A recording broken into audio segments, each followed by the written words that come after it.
30 दिन के सरकार के कार्यकाल का आकलन करें।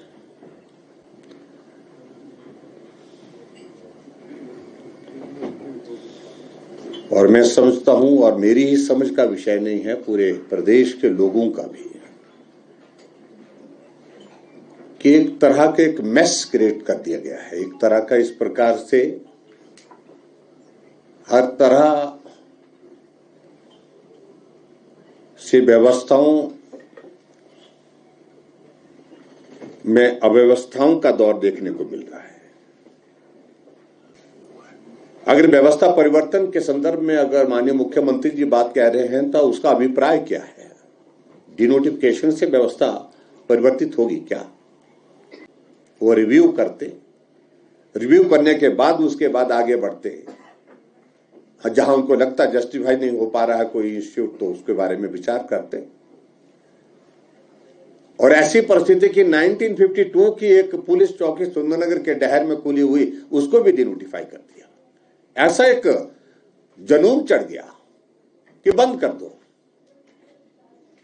और हिमाचल के इतिहास में इस बात को आप लोगों ने देखा होगा कि सरकार बनने के साथ साथ में इंडस्ट्री बंद, यानी कि सीमेंट इंडस्ट्री बंद हो गई, जो आज तक हिमाचल प्रदेश में हुई नहीं है। इंडस्ट्री के इश्यूज आते हैं, यूनियन के इश्यूज आते हैं, आपस में बैठ करके उनको सॉर्ट आउट करने का मैकेनिज्म डेवलप करना पड़ता है। और हिमाचल जैसे छोटे से प्रदेश के लिए सीमेंट इंडस्ट्री सबसे बड़ी इंडस्ट्री है और 2 इंडस्ट्री में ताले लग गए। एक तरह की अनार्की जिसको बोलते हैं कि पूरे समाज में इस प्रकार से फैल गई। और परिणाम उसका देखा होगा आप लोगों ने। 1 सप्ताह की सरकार बनने के बाद लोग सड़कों पर आ गए। कि आज तक के इतिहास में हिमाचल प्रदेश में कहीं देखने को नहीं मिला। क्या यही व्यवस्था परिवर्तन है? प्रश्न ये खड़ा होता है। मंत्रिमंडल का विस्तार हुआ है, मैं उसमें सभी मंत्रियों को बधाई देता हूं। लेकिन मेरा यह मानना है कि हिमाचल प्रदेश में जो मंत्रिमंडल का वर्तमान में जो गठन हुआ है वो उसमें बहुत बड़ा असंतुलन है, क्षेत्रीय असंतुलन है, और उसके साथ साथ में और भी जातीय असंतुलन उसमें है। लेकिन कांगड़ा ने तो सरकार बनाने में निर्णायक भूमिका निभाई है। और कांगड़ा 15 विधानसभा क्षेत्र में एक मंत्री दिया ना, एकमात्र मंत्री। पार्लियामेंट में एक स्पीकर, और पार्लियामेंट्री कॉन्स्टिट्यूंसी में एक एडिशन करे तो एक स्पीकर है।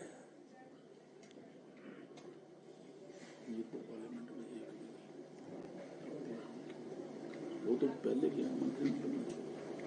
लेकिन उसके बावजूद जो लोग विधायक नहीं है और विधायक नहीं होने के बावजूद उनको कैबिनेट मंत्री के दर्जे दिए गए हैं। एक नहीं 3 उसमें हो गए।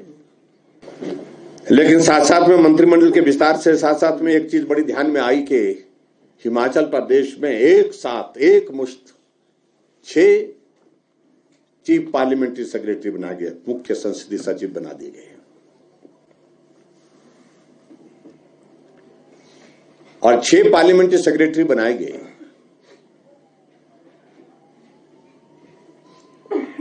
उसकी जरूरत क्या पड़ी आखिरकार इतना अविश्वास का भाव क्यों है कांग्रेस पार्टी के अंदर? कहीं भाग ना जाए, चले ना जाए, छोड़ ना जाए। ये एक परिस्थिति इस प्रकार की पैदा हुई है। और एक तरफ कहा जा रहा है कि हम व्यवस्था परिवर्तन में हिमाचल प्रदेश में रिसोर्सेज जनरेट करने की बात कर रहे हैं, कम खर्चा करेंगे। ये जो 6 मुख्य संसदीय सचिव बनाए, जिनको मंत्री के बराबर की सुविधाएं लगभग होंगी, क्या उस पर कोई खर्चा नहीं होगा?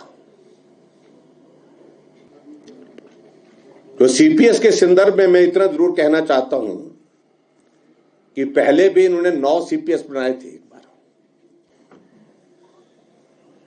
असम गवर्नमेंट ने एक एक्ट बनाया था सीपीएस और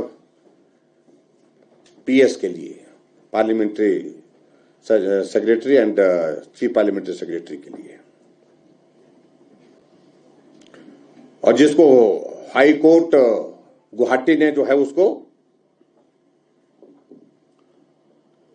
उसमें ये पूछा था हाई कोर्ट ने कि भी क्या विधानसभा को ये एक्ट को बनाने का अधिकार है,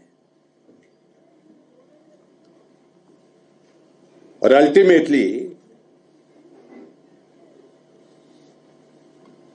हाई कोर्ट ने भी कहा कि यह अधिकार नहीं है।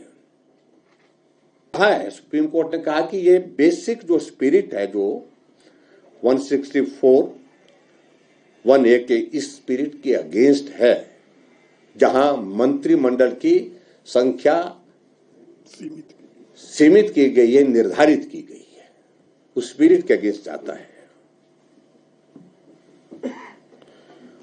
और ये स्ट्राइक डाउन हुआ है। सुप्रीम कोर्ट ने हाई कोर्ट के उस निर्णय को जो है वो यथावत रखते हुए स्ट्राइक डाउन किया गया।